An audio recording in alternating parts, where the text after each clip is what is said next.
Baik, Bismillahirrahmanirrahim. Assalamualaikum warahmatullahi wabarakatuh. Waalaikumsalam warahmatullahi Alhamdulillah, alhamdulillahirabbil alamin. Alhamdulillahilladzi anzala sakinata fi qulubil mu'minin liyazdadu imana ma'a imanihim. Segala puji hanya kepada Allah yang membangkitkan kita dari mati yang sementara meskipun mudah baginya mematikan kita, dan juga salawat serta salam semoga selalu tercurah pada junjungan kita baginda Rasulullah Muhammad sallallahu alaihi wasallam beserta keluarga dan sahabatnya. Alhamdulillah. Terima kasih kesempatannya saat Jajang, saat Zikri. Insya Allah, uh, yang saya mau mulai dari hadis Nabi, beliau mengingatkan, ajabanil amri mu'min, sungguh ajaib perkaranya seorang mukmin, karena semuanya pasti jadi kebaikan. Ya, maka menghadapi tantangan atau fenomena apapun, kalau udah pakai iman, itu semuanya pasti enak. Nggak ada ruginya. Tapi kalau ditanya apa sih yang baik bagi orang beriman, ya apapun yang membuat kita tambah dekat sama Allah. Jadi patokan sesuatu jadi baik itu bukan uangnya nambah banyak, bukan hatinya tambah gembira, dan gembiranya apalagi cuman karena gajinya naik atau popularitasnya meningkat, jabatannya meninggi. Sederhana sih ternyata, tambah dekat aja sama Allah. Ya, jadi fenomenanya apapun ya, di tahun ini mungkin ada yang punya masalah pribadi, ya. Istrinya gimana, anaknya gimana, rumah tangganya gimana. Syarat jadi baiknya cuma satu. Udah tambah dekat aja sama Allah. Kalau udah itu yang jadi patokannya, enak. Karena aku yakin kita pasti pengen bahagia dan udah pengen ngejar kebahagiaan itu entah dari pintu yang mana aja. Ada yang dikira mungkin dari uangnya tambah banyak, dia lakuin ini itu, bahkan mungkin ada yang nggak peduli mau halal mau haram, ada yang ngejar idamannya, ada yang ngejar jabatannya. Tapi demi Allah, apakah setelah tercapai langsung jadi manusia yang bahagia tanpa tepi sampai meninggalnya nggak pernah sedih sama sekali? Enggak. Pasti mentok, pasti ada entok. Kecuali tadi sudah pakai kacamata iman. Ya, jadi gimana cara kita menyikapin semua fenomenanya? Harus semuanya satu, harus jadi jalan kita tambah dekat kepada Allah.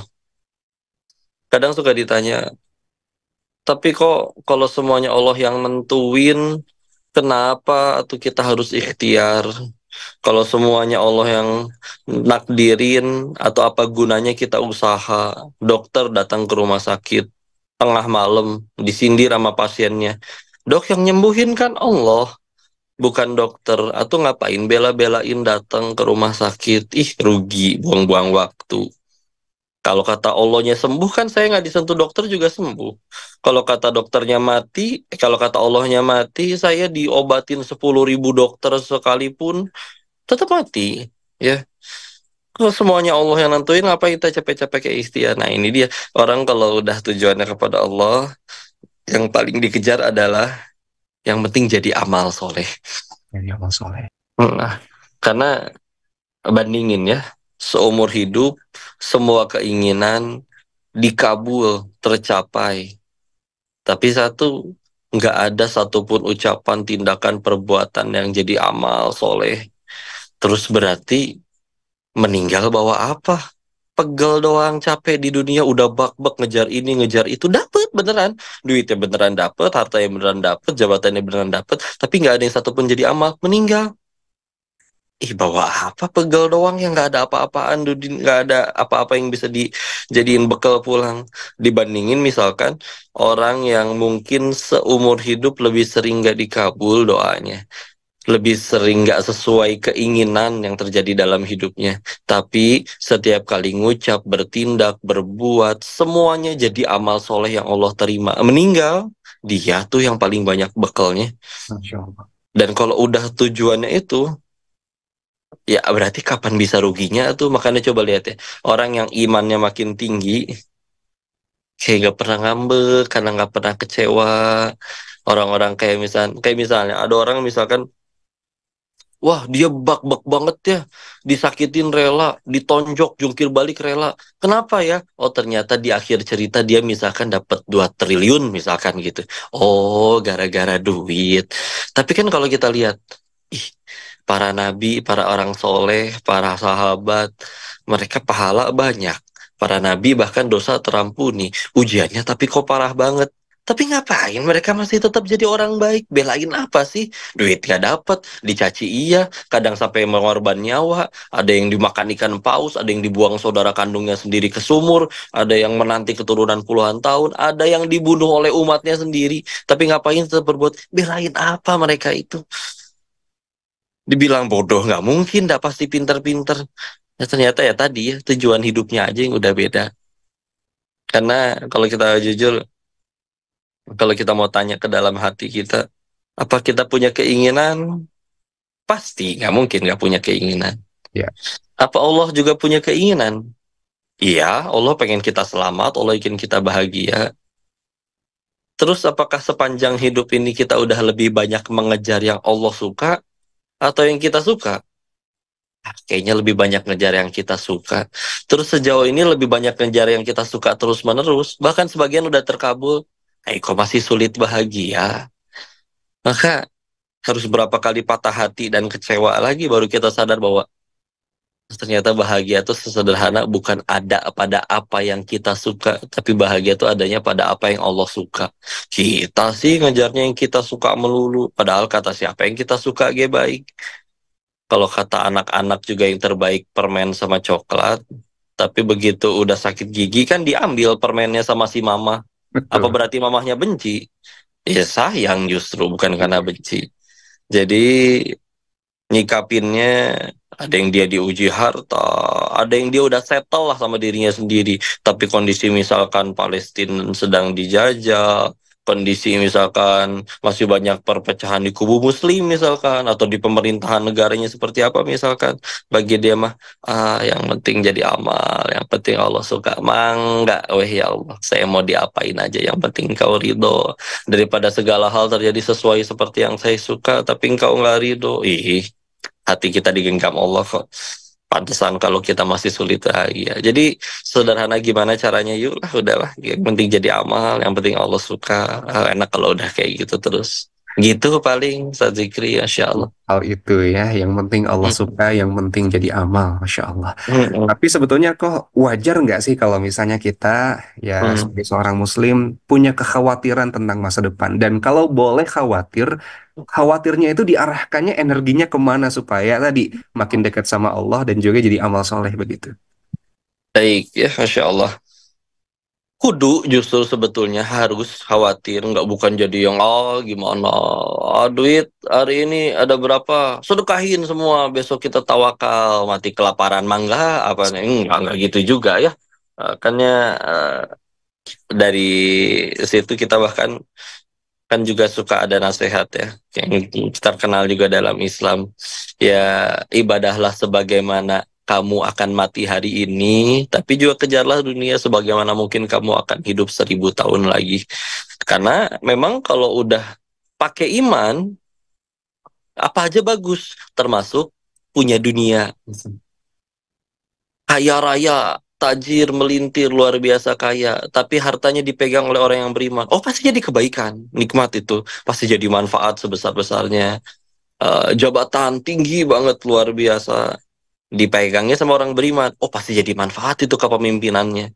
Masyarakat terurus dengan baik dan yang lain-lain. Jadi, justru kalau udah pakai kacamata iman, memang nggak apa aja baik. Dan kita kudu mesti mikirin. Apalagi kan, justru yang saya tahu, semakin tingginya iman seseorang, salah satu cirinya itu adalah makin mikirin kebahagiaan orang lain, makin pengen jadi manfaat bagi orang lain. Jadi meskipun orang pertama kali datang kepada Allahnya gara-gara ya kelilit pinjol, ada yang kalah main judi slot, ada yang masalah ini itu ya.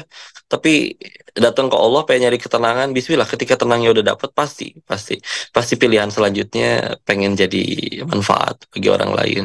Karena pertanyaan hidupnya berubah, dulu aku bertanya apa aku sudah bahagia, sekarang bertanyanya sudah berapa orang yang aku bahagiakan.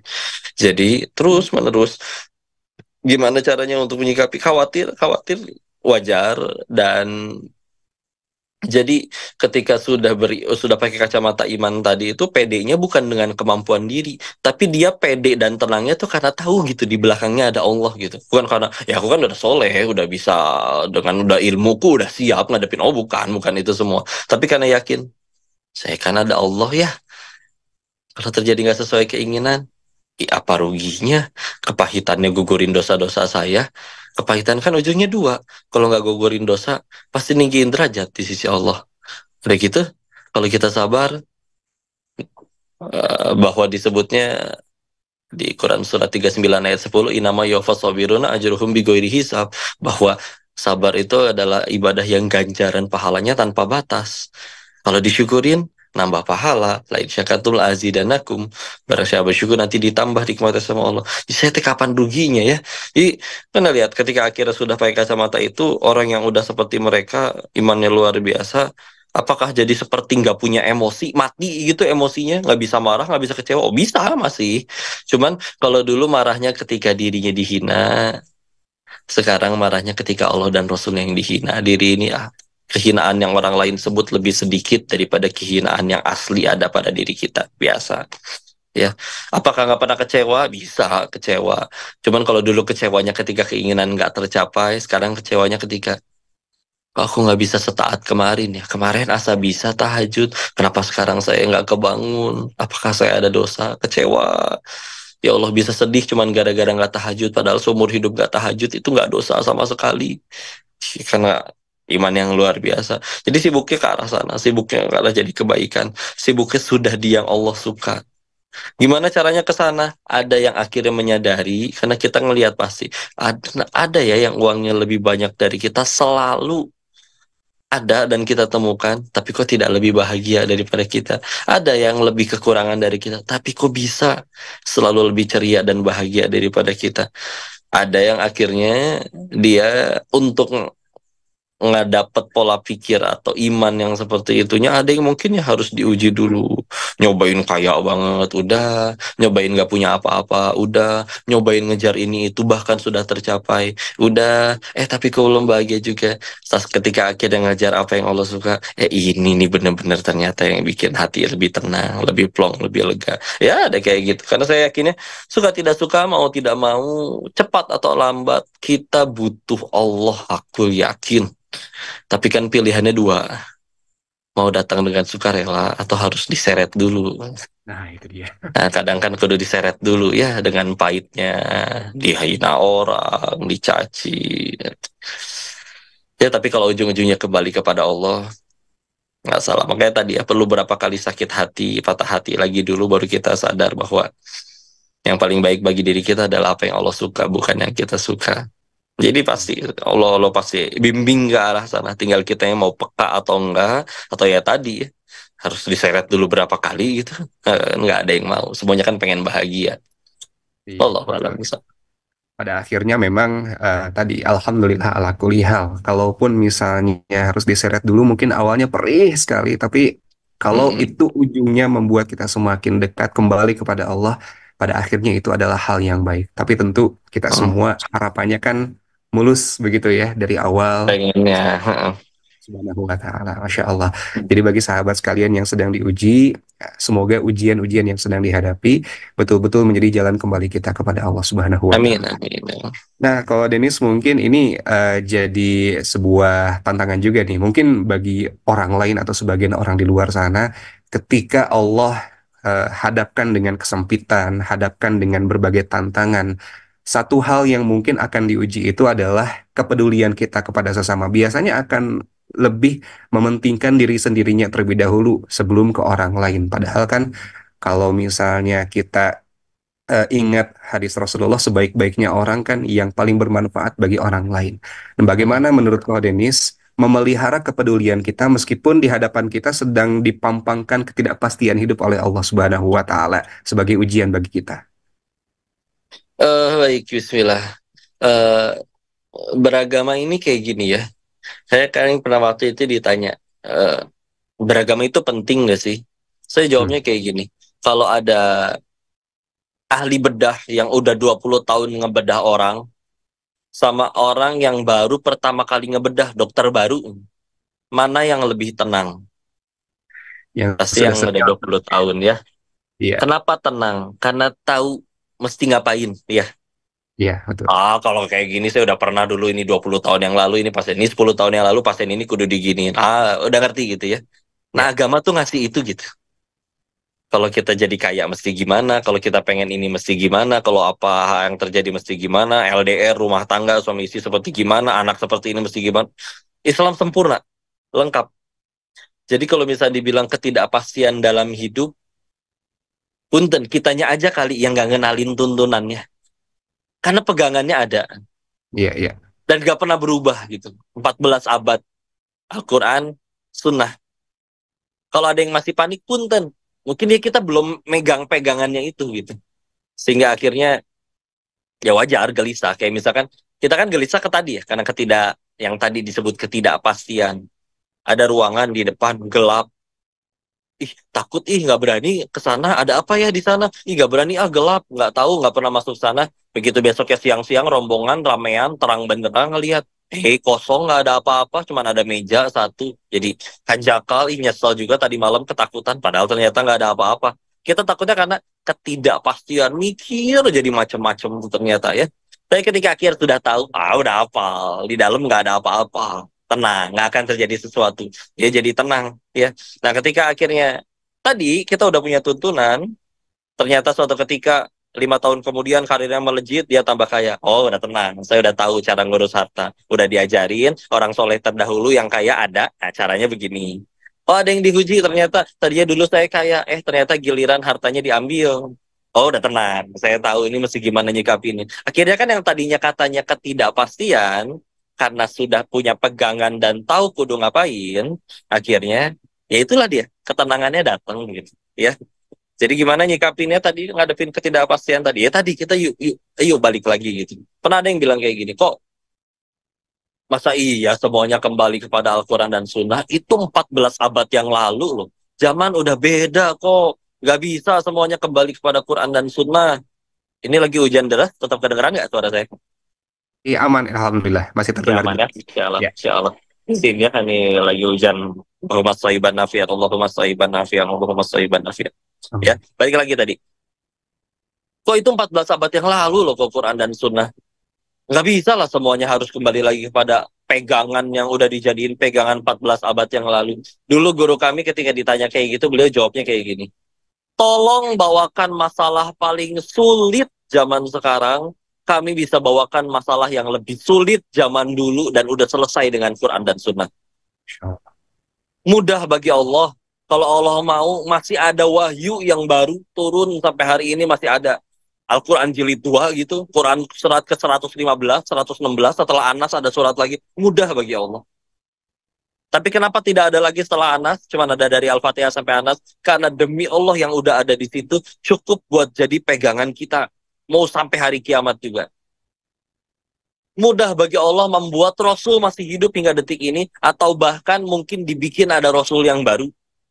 Tapi tidak Allah lakukan dan Rasul kita telah wafat. Kenapa? Karena petunjuk dan sunnah-sunnah beliau juga sudah cukup untuk jadi pegangan kita sampai nanti hari kiamat.